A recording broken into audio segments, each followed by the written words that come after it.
How's it rockin', Dween Nation? This is the Dween Sports Podcast. We're about to get underway. But before we do, we'd love if you could like, comment, subscribe, or share.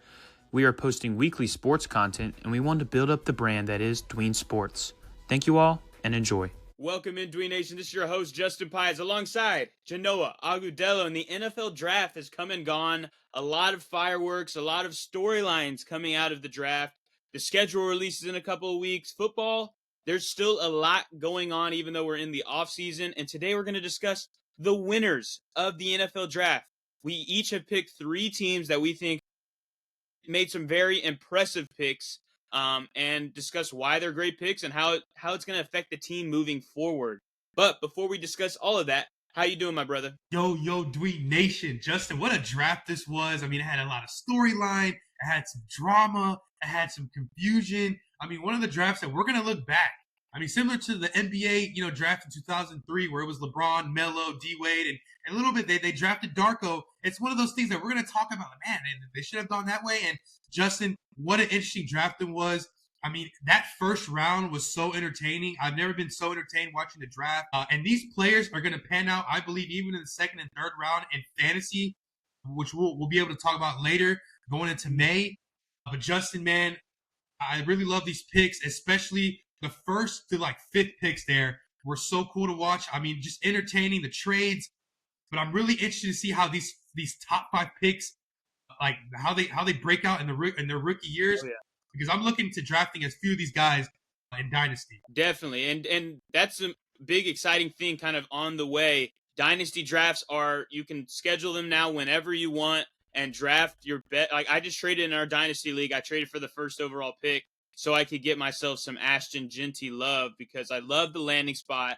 Pete Carroll and Chip Kelly together. Chip Kelly, when he was a coordinator and coach back in the NFL years ago, he never ranked outside the top 7 in rushing attempts. So that gets me excited, especially because Ashton has no competition. But anyway, we'll discuss that in a further episode.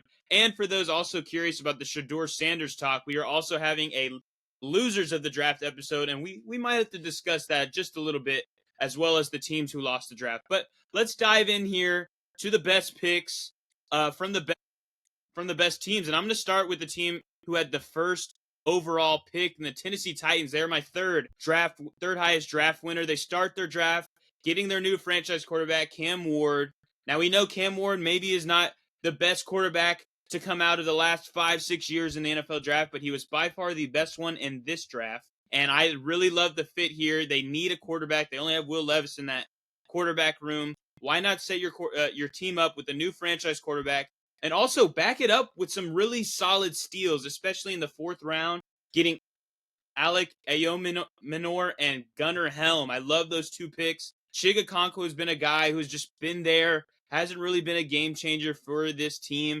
But then they get Gunnar Helm, who has been a beast at Texas. And then Ayominor from Stanford is a big guy, a great wide receiver. I'm really excited what they did on the offense. The last couple of years, they focused on the O-line. Now this is their chance to kind of get all the skill position players as well as their franchise quarterback set up. What do you think about Titans? Justin, I love it. I'm really excited for one of the things I'm excited for is Madden 26. I'm excited to use Cam Ward with this Tennessee offense, Justin. One thing that happened that people aren't really talking about on draft day before, I think it was the day before, they actually signed Tyler Lockett, the former Seahawks receiver. And you know what, Justin? I like this guy to be a pretty nice fantasy pickup right after the draft, right? You draft your team, Justin, and you figure out maybe your 15th or 16th round pick isn't what you thought it was, but then you see Tyler Lockett there and you pick him up and he becomes a pretty solid wide receiver too for Tennessee, Justin. I love it. I love it for Calvin Ridley. I love it for Tony Pollard. I mean, this makes Tennessee watchable. We love Cam Ward there. I think he had 39 touchdowns in his last year at Miami, and he's a solid guy. With the coaching combo of Brian Callahan there in Tennessee, I love it. I think, now going forward, now Tennessee is looking to build their defense. And, you mentioned a couple guys that they got, Aluwafeme. I'm saying that so wrong, I know. Out of UCLA, their edge, they were able to get a safety, Kevin Winston, out of Penn State. And then they got a guard to help protect Cam Ward. They also got a corner. So I really love this. Like you mentioned, they got another receiver for Cam Ward. So honestly, I love what Tennessee did. They pretty much answered everything they needed there. I think, yes, they might go 7-10 but you know what, Justin? It's going to be kind of to what happened with Jaden Daniels this past year. Not saying the Titans make it to the AFC Championship, but I'm thinking that, the Titans show people that, you know what, they're here. They're going to be challengers to my Texans. They might be better than the Colts. And a team that we might talk about here later, we're going to talk about the Jaguars potentially, what they did. Maybe we'll go over a little bit. But, that division there, Justin, is stacked now. Every team now, hopefully the Colts go with AR. Every team in that division has their franchise quarterback. And every quarterback in this division has been picked in the top 5. CJ, number 2 pick overall. Trevor, former first pick overall. AR, former 4th pick overall. And then now we have Cam Ward. So we have 2 number 1 picks, 1 second, and a 4th overall there. That's top 5 and the last, 5 drafts, I believe. So these are franchise quarterbacks that are going to be battling for years to come. I love it. I love it too. And even though they got this other wide receiver, Chimere Dyke from Florida, I actually like the Stanford guy more, and they were able to get both in this draft. So I think the offense, I agree. They're not going to be a team that's making a playoff run this year, but it's going to be a good, slow build. They're going to be competitive in games. I really like it. What do you have, though, for your third best draft? I'm going to go with the Green Bay Packers there, Justin. I'm a Texans fan. They broke my heart when they picked Matt Golden just 2 picks before we were going to pick.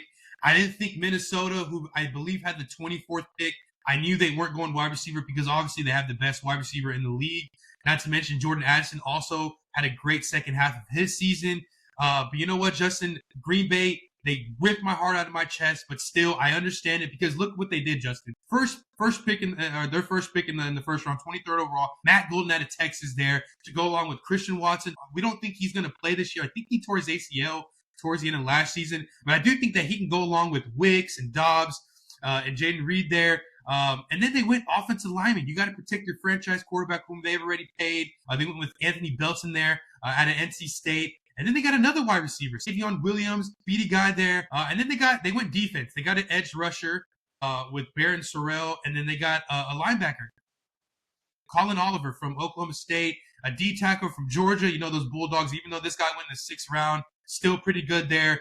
I just love what Green Bay did there. They're just adding to their defense. Not to mention today, I did see a report that they're actually trying to work things out with Jair Alexander there. So if they can bring him back and he is playing at a high level, this defense is going to be good. Not to mention one of the best running backs that no one was talking about last year, Josh Jacobs, is going to be back and behind that pretty good offensive line with Jordan Love and those receivers. I love what Green Bay did. They're just adding pieces.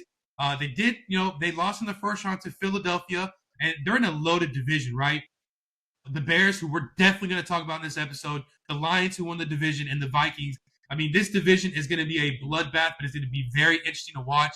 So I would say out there, Dewey Nation, draft your Packers, draft your Vikings, your Bears, your Lions, draft everybody in this division because this is going to be shootouts and competitive games all year. Yeah, I mean, looking at this draft, I'm very surprised but impressed that the Packers decided to go wide receivers. They never go wide receiver in the first. And they pull it off here with Matthew Golden, who I love, who I thought might be a guy for the Cowboys at 12. He drops to 23. So I think it's a really good move for them there. I think what you mentioned about Jair Alexander is making me feel a little bit better about this because before that, the biggest gripe I would have with this is they didn't go corner high in the draft when Jair could be out of the team. So I think if they are able to keep Jair, then that saves me from not grading this as high. But Matthew Golden, for sure, to me, is their best pick. I love seeing the Barron Sorrell story. He was staying at the draft in Green Bay and was able to walk the stage when he got drafted in the 4th. As for Savion Williams, I've heard that he's kind of like a Quentin Johnson, a ripoff Quentin Johnson. So somebody who's not as high, that could be scary to throw that around. So that maybe can be a little bit worrisome. But he's 6'4", so he's a big wide receiver. And then Anthony Belton's a big O lineman. I think I had kind of a third round grade on him, but still a guy of need for this team. So overall, I really like it. Moving on to my second favorite draft is going to be the Seattle Seahawks. I think they really did a bang-up job, especially starting out with O-line, starting out with guard to help their new starting quarterback in Sam Darnold. I love Gray Zabel. He killed at the Senior Bowl. Then you move and they trade up for Nick Emanwari, who was a guy who was graded to go in the first round. He drops to the second. They trade up to get him. They're calling him the next Cam Chancellor. I don't know. That's pretty lofty expectations, but big stuff from the guy from South Carolina. That South Carolina defense was really good last year, and it was behind him and that defensive line. Then you go and you get a tight end out of Miami, Elijah Arroyo, who can replace Noah Fant, who's been a bust, and really help out that offense. Then you get Jalen Milroe, a guy who I thought was destined for a possible back half of the first round or second round pick. He drops to the third. He doesn't have to start, but you can build him up slowly. He is a prospect, a raw prospect. Get him up. And then my last pick that I really loved was Torrey Horton out of Colorado State to help this wide receiver room. We were kind of thinking maybe they'd go with, JSN's teammate Emeka Egbuka in the first round. They don't. They wait all the way to the fifth, I think this is going to be a great move for them because they really need wide receiver help after trading away DK and cutting Tyler Lockett. Justin, you won me over already when you mentioned Cam Chancellor, one of my favorite safeties of all time, and one of the best. I think he was the, for sure, factor leader of the Legion of Boom. I mean, he was pretty much a linebacker playing safety. I mean, I will never forget that Legion of Boom Super Bowl. He was phenomenal. But what the draft that the Seahawks were able to do was quite impressive, right? Because you signed Cooper Kupp, you got Jackson Smith and Jigba, you get Marquez Valdez-Scantling and Torrey Holt. Not bad of a receiving crew. Noah Fant can have a breakout year, kind of his first couple years in Denver. Hopefully he can do that this year with Sam Darnold or Jalen Milroe, which I love me some Jalen Milroe there, Justin. I mean, literally was with Bama for 3-4 seasons there. Might have was behind Bryce one year. And then, he's been through so much there, and he is a Katy guy, a Houston area kind of guy. So I've always been a fan of Jalen Milroe. I think he has big play potential. And this kind of reminds me just a little bit of when, the Seahawks got Russell Wilson. They had Matt Flynn, right, who kind of plays like Sam Darnold. And then they drafted Russell Wilson in like the third or fourth, fifth round out of Wisconsin. The guy that, a lot of people were talking about because they loved him at NC State. And we get Jalen Milroe here. I love it so much, Justin. And then looking what else they were able to do. Gray Zabel, a solid guard. Then they get the safety out of South Carolina. They get another tight end to go along with Noah Fant there. So if things don't work out with Noah Fant, I love me some Elijah Arroyo there. I'm sorry, guys, I can't read. And then they got a D tackle there to boost up that defense. Torrey Horton, who I like there. And then, they got another tight end out of Alabama, another tackle. I mean, it seems that Seattle was so active in this draft. They sense that they can win this division now, Justin, right? Because, the 49ers, who I kind of want to talk about here a little later, could be back with McCaffrey if he's healthy. And then, Arizona, Justin, we still got that sour taste in our mouth from Kyler and then the Cardinals. And then the Rams, they got Devontae Adams, but how much longer can Stafford play there?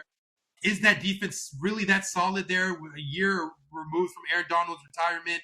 So I think that Seattle, they know that they can win this division, not to mention that they have two really good running backs there, really good running backs. Kenneth Walker had some flashes this past season, and so did Charbonnet. So, you got Darnold there, and there's not pressure, but there is pressure for Darnold because, hey, if he messes up, they're going to be chanting for the guy out of Alabama to step in. So Darnold's going to be on his best behavior there. He played really good with Justin Jefferson. Hopefully he can play really good with JSN and Cooper Kupp. I really agree with you, Justin. I really love what the Seahawks did.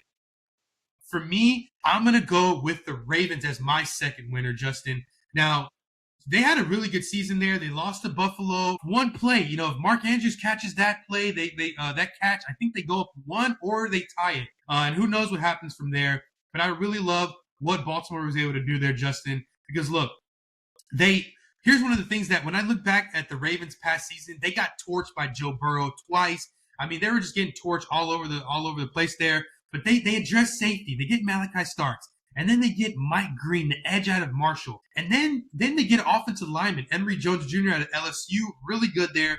And then they get Teddy Buchanan there, if I'm saying that right, out of Cal. I love that. Then they get another offensive lineman. You can't go wrong with offensive lineman. And then they go with another corner. And then they get a kicker who could be Justin Tucker's replacement there. Tyler Loop, I heard he's one of the best kickers last year in college football. And then they got LaJohntay Wester, who I think could be a great wide receiver 3 there. I know Bateman had a pretty good season. That can help out Zay Flowers, I believe.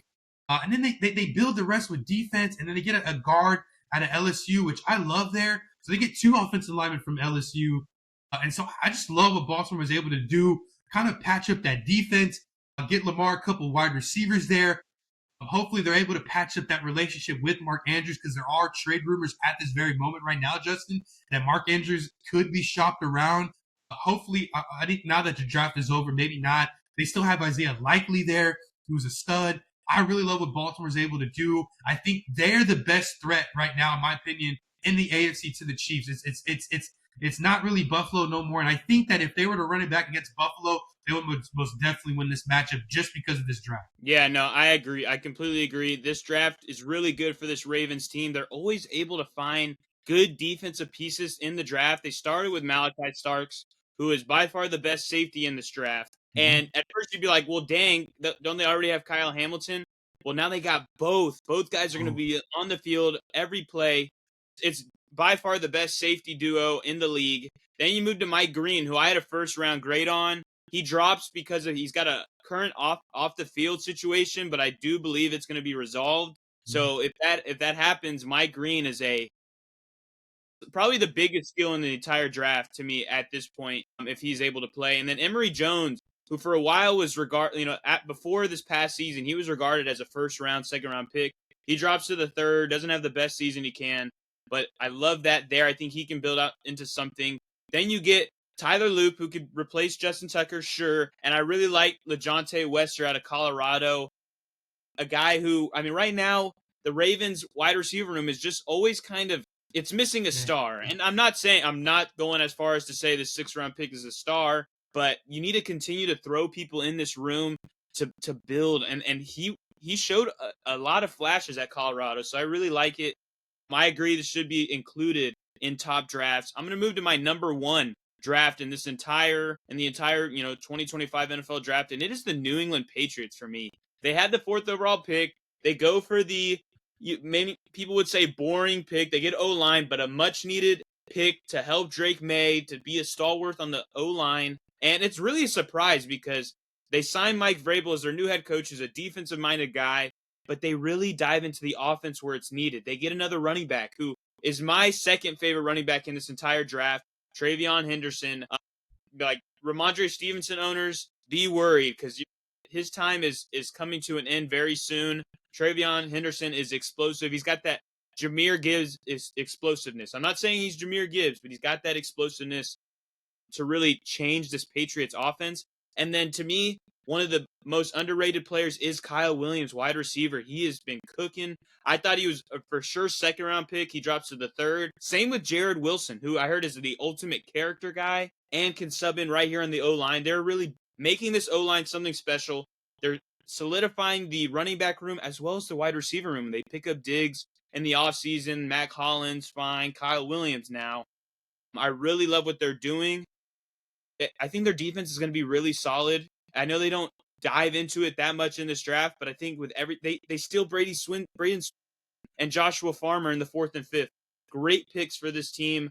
Mike Vrabel, best draft you could do as a first year with the Patriots. What do you think? I love it, Justin. You get the best lineman in the draft there, and he was a little emotional when he got drafted, but I think this guy's going to play with a lot of heart, and he's going to have his quarterbacks back along the way. The Patriots got a solid guy in this draft. I wouldn't be surprised, Justin, if he makes all pro there for the offensive lineman there in the NFL. Not just rookie, like all pro, like across the whole board there in his first year. Trayvon Henderson is going to be phenomenal to watch. Like you mentioned, watch out Ramondre Stevenson owners. In fact, I would rather draft Trayvon Henderson in fantasy than Ramondre Stevenson. I know Ramondre Stevenson had a pretty up and down year. He had some good flashes. He had some good games this year. But then you address a wide receiver to pair along with Stephon Diggs, and then they kind of build defense there. They go, or they get a center at least, and then they go safety, D-tackle, they go edge, and then they get a corner to end their draft. And so Patriots want to bring back that defensive swag that they had in the Belichick era. Mike Vrabel understands that. He had some pretty solid defenses in Tennessee, so I wouldn't be surprised if, Tennessee is able to have a pretty good defense. You know what, Justin? I would say this. New England this year will definitely be a great streaming defense. They won't be a defense that you'll start every week. But if they're home against maybe the Jets in a weather game, or maybe if they play Buffalo last week of the season and Josh Allen is sitting out because of seating scenarios, I just like their defense, Justin, to be a dark horse streaming option, like a week to week kind of thing. Definitely love them at home. They're the best. If they're at home against a quarterback that's not so flashy, definitely love their defense. I love their draft there. And I think it starts off with their first 2 picks is what's going to dictate their future. And Drake May, I think he's going to be able to take the next step because of this draft. Yeah, I'm sky is high for Drake May this year. I feel like they are surrounding him with the best possible pieces they can. What do you have though as your number 1 draft? My number 1 winner is the Bears, Justin. Okay, first of all, I love how they got a tight end to go along with Cole Kmet. And this is going to work so well for this team, Justin, because, look, one thing that you may be disappointed about, Justin, is how they didn't get a running back. I know you wanted Gene T to go there. I know the Raiders beat him to it. But looking at what Swift and Roschon Johnson, I think Roschon Johnson's still there, right? Yeah. Looking at what they can do, they have a pretty solid offensive line. They were able to orchestrate during the offseason with free agency there. But, I just love now their wide receiving core is younger, right? They don't go forward with re-signing Keenan Allen. So they have DJ Moore, Rome Odunze from last year, and Luther Burden. Then you got this 2 tight end formation where they can run the ball. And not to mention, their head coach is Ben Johnson, right? And so Ben Johnson had 2 running backs with Montgomery and Gibbs. Not saying this is the same thing, but, Swift is a little bit familiar with Ben Johnson, as Swift used to be a Lion. And, they could run a 2 tight end formation where, I hate to bring this up, Dewey Nation, but it's kind of like when New England had Rob Gronkowski and Aaron Hernandez. And it's kind of like something they can have now talent-wise. Colston Loveland can be phenomenal with Cole Kmet. Now linebackers are going to struggle. Opposing linebackers are going to struggle covering either 2 of these these 2 tight ends. And Caleb Williams is kind of going to have an improved offensive line. He's got 3 young wide receivers there. That is so phenomenal to me. And then the draft, right? And then they get another offensive lineman with Ozzie Trapillo out of Boston College. And then they get Shamar Turner, who we figured who's going to go around this time in the second round at Texas A&M. They get a linebacker to build that defense. They get a corner, and then they get another offensive lineman. And then if things don't work out with the running backs, I think it should, they get another, running back out of Rutgers there. So I really love what the Bears did, just filling every gaping hole that Matt Eberflus wasn't able to address when he was the head coach. But Ben Johnson knew exactly what he had to address this draft, and I just love it so much. Luther Burden is going to be phenomenal. I mean, I think Rome Odunze actually now, Justin's going to have a breakout season. In fact, I think he's going to lead the Bears in receiving yards over DJ Moore, just because I feel like defenses are not going to know how to cover. And with Rome Odunze already, his rookie year being done is going to be his second season. I think that he has now this offseason to figure defenses out. And I think no defense is going to have a shot to stop Rome Odunze this year just because of this draft. The Bears nailed it there. I mean, if it wasn't for them being in this division, I would say they're the clear-cut front runner to win it. If they were in the South and NFC South, I'd say they'd be better than the Buccaneers. If they were in the NFC West, Justin, I'd say they're better than the Rams, the 49ers, the Seahawks, the Cardinals. But, man, unfortunately, they are in the NFC North. So, man, just this is the storyline for the NFL. It's the top 3 storylines, in my opinion. The NFC North, because, man, it is loaded. Yeah, I at first I was like, whoa, they went tight end with their first pick. But more that I look at it, more that I see Loveland's film, I'm really excited for what they can do with him. I think the fantasy value for Cole Kmet is toast, but I still think that they're going to be able to use both. They might start doing that 12 personnel where they have 2 tight ends and 2 wide receivers on the field. Because I also really like the Luther Burden pick in the second. He falls to the second. They decide we're probably not going to re-sign Keenan Allen. Let's get a new speedy wide receiver. I love that. I love Shamar Turner out of Texas A&M. He's a little sometimes too aggressive where he can draw penalties. I saw that firsthand, but he can get after the quarterback like crazy. Now, the big discussion that you mentioned, I was looking, what can they do at running back? They don't go 1 in the first, second, they wait all the way to the 7th. So right now they have DeAndre Swift, Roschon Johnson, and this guy Kyle Menangi. They have Travis Homer too. So I don't love the running back room, but where I can look at who is available in this league, They have DeAndre Swift, who can be a receiving back, a change of pace back. Why not get yourself some Nick Chubb or some Ooh. J.K. Dobbins, something along those lines? They can still bring in a good vet. I think that's what they probably will do. I think they're not content with the current running back room they have. What do you think? I think that you're hitting around the money. They need a power rusher there, and I know Roshan Johnson has the ability to be a power rusher, but I don't think he's that all the way there talent wise. When he was at the University of Texas, he was okay as a power back, but I think Justin, I definitely think you hit it on the money. They do need a Nick Chubb, and who better to make that work than Ben Johnson there, Justin, who has experience having multiple backs there. He was there firsthand. He might have not been a coordinator when it was Jamal Williams and Swift.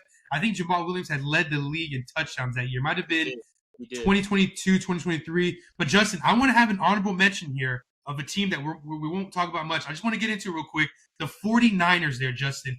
They absolutely rebuilt their defense with still having Nick Bosa, with still having Fred Warner there. Real quick, I'm just going to run it down.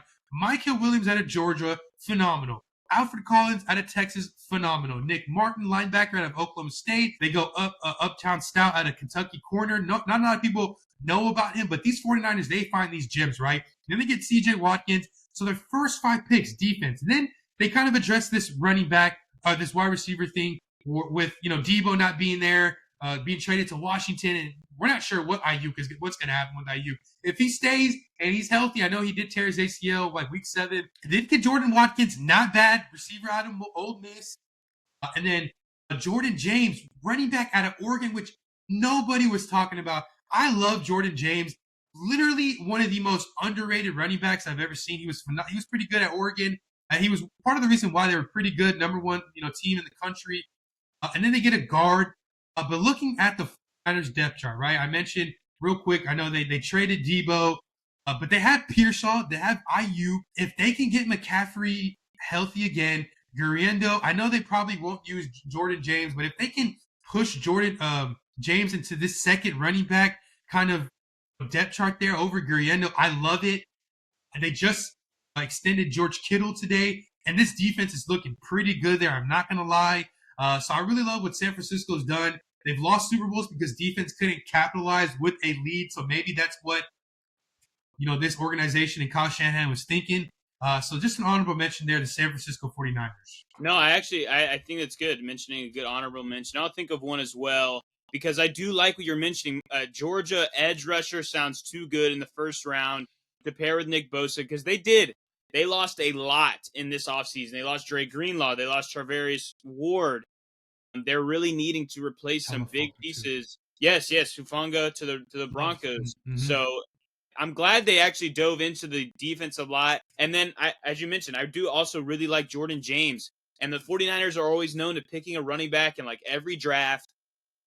And they lost Elijah Mitchell and Jordan Mason. So this guy could pay off. I will say that they also brought back Robert Saleh as their defensive coordinator. So that is going to work wonders out there, Dwayne Nation, if you're streaming defenses. Yeah, no, I like that. And then I'll throw in my honorable mention real quick. And it's not a homer pick, I promise, but I do think the Houston Texans deserve some credit here. They double down on Iowa State wide receivers, and they both offer different skill sets. Jaden Higgins, a big Nico Collins-like wide receiver, a Michael Pittman-like wide receiver. And then you get Jalen Knoll, who is like a kind of like a Christian Kirk, Tank Dell. Some people are throwing around Amon-Ra St. Brown. That's a little exciting. But I think they address wide receiver, which is their number 2 need. And then they get a big boy offensive lineman and Ariante Ursary from Minnesota to probably play left tackle for them. I enjoy those picks a lot. I also like Jalen Reed, safety out of Penn State, and Luke Lakey, who's 7th rounder.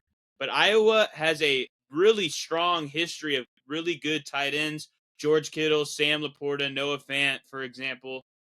And I think that why not snag a good tight end in the back of your draft, your last pick? Because as much as our current tight end room is solid, Dalton Schultz, fine.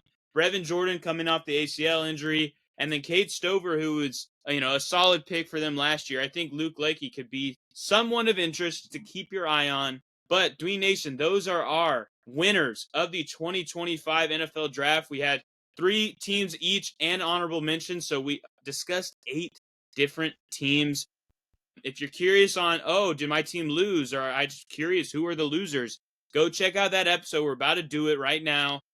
So thank you guys for listening. And Jano, send us out. Yo, Dwayne Nation. This was our 2025 draft winners, like Justin mentioned. Go check out our losers. Comment down below who else you think you won. You agree with us? And comment in the losers video. Let us know if you think they lost or if they won. But thank you guys for watching. We love you guys. And as always, peace. Peace.